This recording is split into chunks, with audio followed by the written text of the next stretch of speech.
India alliance जो थी वो कम्प्लीटली लगभग 36% वोट बैंक उठा कर ले गई यूपी से, जो कि बहुत अच्छा रिजल्ट होता है। लेकिन अब उस वोट बैंक में थोड़ा सा नज़र डाला जाए तो मेजॉरिटी ऑफ वोट बैंक जो है वो मुस्लिम्स है plus Yadav OBC vote bank पे टारगेट किया है। मतलब तो वो बोल रहे हैं कि हम हिंदुत्व को अलग रखेंगे, हिंदुइज़्म अलग रखेंगे। भाई होता क्या है, दोनों हिंदुइज़्म इंग्लिश में, हिंदी में हिंदुत्व होता है। उनकी आइडियोलॉजी ये है कि जो आरएसएस से बिलोंग करता है या जो किसी भी संघ से, ऐसे हिंदू संघ से बिलोंग करता है, वो हिंदुत्व ग्रुप में आ जाता है। भारत में हम देखें तो भारत में ऐसा कुछ ना देखने को शुरू से ही हमारा तो हमारे भारत का तो नारा ही रहा है वासुदेव कुटुंबकम। इसका मतलब कि सर्वधर्म संभाव। ठीक है, तो मुसलमान देशों को देख लिया जाए।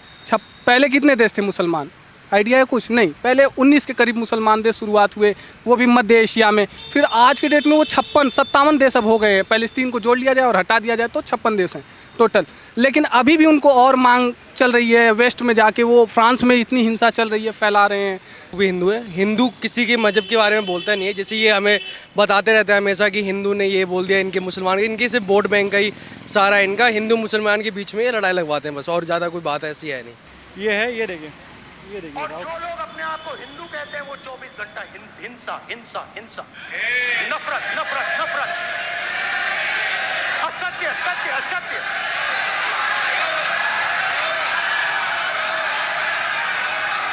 आप हिंदू हो ही नहीं। ये राहुल गांधी जी ने जो बयान दिया है, हिंदू हिंसक होता है, क्या लगता है आपको हिंदू हिंसक होता है? बताइए। बेसिकली देखिए, उनका बयान ही कुछ ऐसा है कि पहले तो उनके वोट बैंक पे थोड़ा नज़र डालते हैं हम लोग। तो यूपी में उनकी जो वोट बैंक रही है अभी तक, अभी हमने देखा कि इंडिया अलायंस जो थी वो कम्प्लीटली लगभग 36% वोट बैंक उठा कर ले गई यूपी से, जो कि बहुत अच्छा रिजल्ट होता है। लेकिन अब उस वोट बैंक में थोड़ा सा नज़र डाला जाए तो मेजॉरिटी ऑफ वोट बैंक जो है वो मुस्लिम्स है plus Yadav OBC vote bank पे टारगेट किया है। मतलब तो अब उनको खुश तो करना ही पड़ेगा किसी भी तरह। तो अगर वो हिंदुत्व को टारगेट नहीं करते, हिंदुत्व और हिंदुइज़्म में अंतर क्या है? वो बोल रहे हैं हिंदुइज़्म हम प्रमोट करेंगे, हिंदुत्व नहीं करेंगे। हिंदुत्व और हिंदुइज़्म में I want to make a difference between the Hindutva and Hinduism. He is using to say that, अच्छा ठीक है हिंदी में, तो वो बोल रहे हैं कि हम हिंदुत्व को अलग रखेंगे, हिंदुइज़्म अलग रखेंगे। भाई होता क्या है, दोनों हिंदुइज़्म इंग्लिश में, हिंदी में हिंदुत्व होता है। उनकी आइडियोलॉजी ये है कि जो आरएसएस से बिलोंग करता है या जो किसी भी संघ से, ऐसे हिंदू संघ से बिलोंग करता है, वो हिंदुत्व ग्रुप में आ जाता है।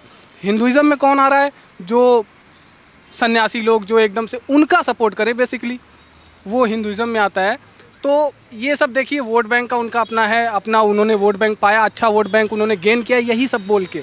और उनको कुछ चाहिए, कुछ मसाला चाहिए जिससे कि वो बोलें, तो वही काम वो कर रहे हैं अपना। अच्छा, आप एक चीज़ बताइए, अगर हिंदू हिंसक होता, बहुत बहुमूल्य एक बहुत बड़ी आबादी जो है भारत में वो हिंदुओं की है, अगर हिंदू हिंसक होता तो क्या राहुल गांधी ये बयान दे पाते लोकसभा में? अब वो मैं तो खुद आप ही से पूछना चाहूँगा कि ऐसा कभी हुआ है? अभी तक कहीं नहीं होता है। भारत में हम देखें तो भारत में ऐसा कुछ ना देखने को शुरू से ही हमारा तो हमारे भारत का तो नारा ही रहा है वासुदेव कुटुंबकम।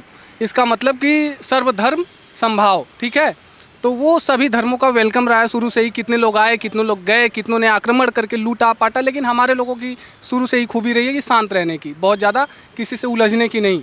तो हिंदू तो शुरू से ही शांत रहे हैं, बल्कि विद मतलब दूसरे देशों को अगर कंपैरिजन किया जाए तो मुसलमान देशों को देख लिया जाए। पहले कितने देश थे मुसलमान, आइडिया है कुछ? नहीं, पहले 19 के करीब मुसलमान देश शुरुआत हुए, वो भी मध्य एशिया में। फिर आज के डेट में वो 56-57 देश अब हो गए हैं। पैलेस्तीन को जोड़ लिया जाए और हटा दिया जाए तो 56 देश हैं टोटल। लेकिन अभी भी उनको और मांग चल रही है। वेस्ट में जाके वो फ्रांस में इतनी हिंसा चल रही है, फैला रहे हैं। तो ये सब देखिए, धर्म तो हमारा जो है वो तो सर्वभाव रहा है शुरू से। और दूसरे धर्मों की बात किया जाए तो उसमें तो अब क्या ही बताया जाए। बस क्या कहना चाहेंगे आप राहुल गांधी जी के इस बयान पे? नहीं, ये बयान तो बिल्कुल ही गलत है। अगर आप ये समझिए, क्या राहुल गांधी जी किसी दूसरे मजहब के खिलाफ, धर्म के खिलाफ ऐसा कुछ बोल सकते हैं? नहीं, कोई ऐसे कुछ किसी के मजहब के खिलाफ नहीं बोल सकता। और बाकी जैसे कि हम लोग भी हिंदू है। हिंदू किसी के मजहब के बारे में बोलता नहीं है। जैसे ये हमें बताते रहते हैं हमेशा कि हिंदू ने ये बोल दिया, इनके मुसलमान, इनके सिर्फ वोट बैंक का ही सारा इनका, हिंदू मुसलमान के बीच में ये लड़ाई लगवाते हैं बस, और ज़्यादा कोई बात ऐसी है नहीं। क्या लोगों में लड़ाई लगवा के, ऐसे बयानबाजी करके किसी को दिक्कत देके राजनीति करना कहाँ तक ठीक है? जबकि राहुल गांधी जी अब देश के नेता प्रतिपक्ष भी हो गए हैं।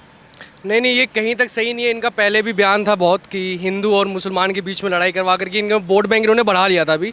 और अभी जो इनके चुनाव लोकसभा के चले थे, इन्होंने अपने खुले ही बोला था कि मैं ही जीतूंगा, इतना वोट बैंक मेरे को मिलेगा। इन्होंने वोट बहुत सारे काफ़ी इकट्ठे कर भी लिए थे हिंदू और मुसलमान में लड़ाई, लेकिन इनका कुछ होना जाना नहीं है। और बाकी इनका तो कुछ है ही नहीं आगे भी। तो आप राहुल गांधी के बयान से सहमत नहीं है? नहीं नहीं, मैं बिल्कुल सहमत नहीं उनके बयान से। क्या लगता है इस बार युवा, फिर दिल्ली में चुनाव होने वाला है, क्या युवा इस बार कांग्रेस को सपोर्ट करेगा, हिंदू कांग्रेस को सपोर्ट करेगा इस बयान के बाद?